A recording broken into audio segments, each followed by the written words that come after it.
Hello, I'm Lyn Ulbricht.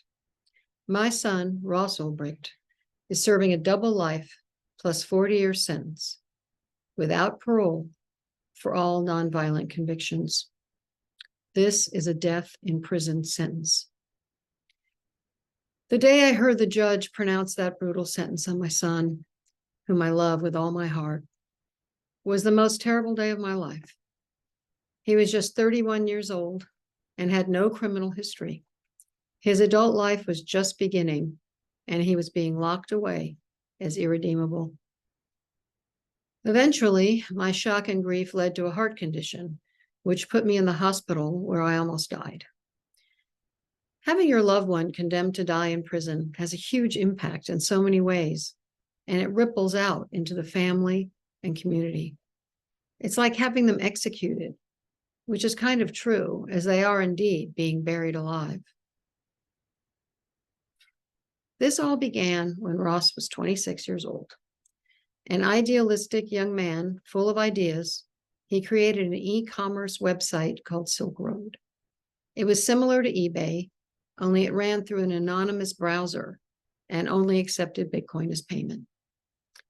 The site adhered to the non-aggression principle and forbade anything that used force. It was meant to be a voluntary, anonymous marketplace where willing adults could buy and sell what they wanted as long as it didn't hurt a third party. This meant that some things were strictly prohibited. For example, no child pornography was allowed, nor were violent services, weapons, or anything that used force. Nothing like that was permitted to be sold. However, drugs, both hard and soft, were permitted and sold on the site, most commonly small amounts of marijuana. When Ross was arrested, the site was taken down. Although he was not charged with selling drugs himself, was a first-time offender with all nonviolent convictions, he was given that sentence of 2 lifetimes plus 40 years. That's about 2 centuries. As Ross told me, "Mom, it's a death sentence. It just takes longer." After Ross's arrest, my life totally changed, and I was propelled into another world, alien to anything I had known before. I knew nothing about prison life or the criminal justice system. But since then, I've experienced it up close and personal. I've spent years following Ross to various prisons throughout the country. I've spoken to struggling families, heard their tragic stories of shattered lives and damaged children. I've seen those children clinging to their fathers, pried away, wailing, leaving the visiting room in tears, shattered. These same children are statistically destined to also end up in prison, continuing this horrible cycle. I remember one mother who lamented how, since her husband was given life, things were falling apart at home. Before his arrest, their kids were getting straight A's and never in trouble, despite the hardships of raising them in a rough New York City neighborhood. Now they were acting out and failing. She didn't know how she would hold it together. She felt hopeless. Hers is just one of countless such stories. Of course, the prisoner's suffering is terrible too. In his essay titled "Who Deserves This?", Ross wrote about the torture of the endless years in prison, spirits crushed, hope abandoned.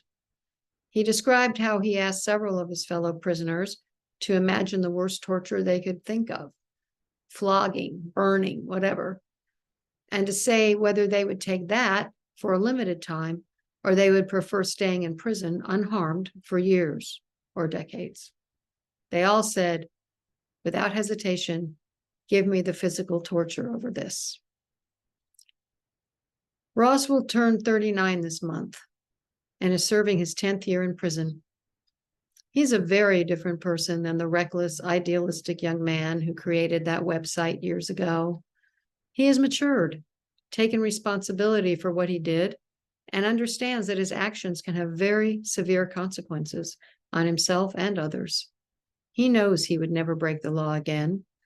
Instead, he wants to make a positive difference in the world and benefit others, and is doing his best to do that, even from prison. Yet, unless something changes, he won't get that chance. Parole was abolished in 1987 in the US federal system, so there is no longer the chance to make amends or prove you've changed. No matter how draconian your sentence or how societal attitudes have evolved, no matter how much you've grown and proven yourself, if you're in a federal prison, you are permanently condemned, short of clemency from the President of the United States. And Ross is not unique. 1 out of every 7 prisoners is serving life in the United States. This is more than ever in the history of this country. Since the 1980s, the number of people in prison overall has metastasized 800%, from less than 200,000 to 1.4 million. Thousands of them are serving extreme sentences, far beyond what fits the crime. Over half of these are nonviolent drug offenders. According to the ACLU, at least 70 people are serving life for nonviolent marijuana charges. Ross was friends in prison with one named Tony.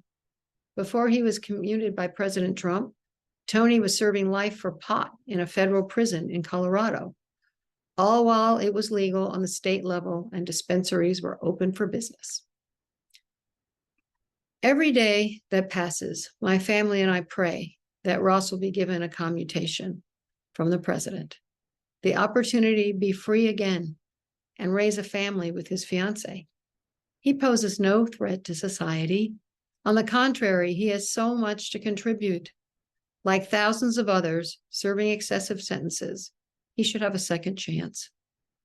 As Ross once wrote, pain does not heal pain. A lost soul is not redeemed in a cage. To learn more about Ross and his case, and to sign the petition, please visit freeross.org. Thank you so much for this opportunity.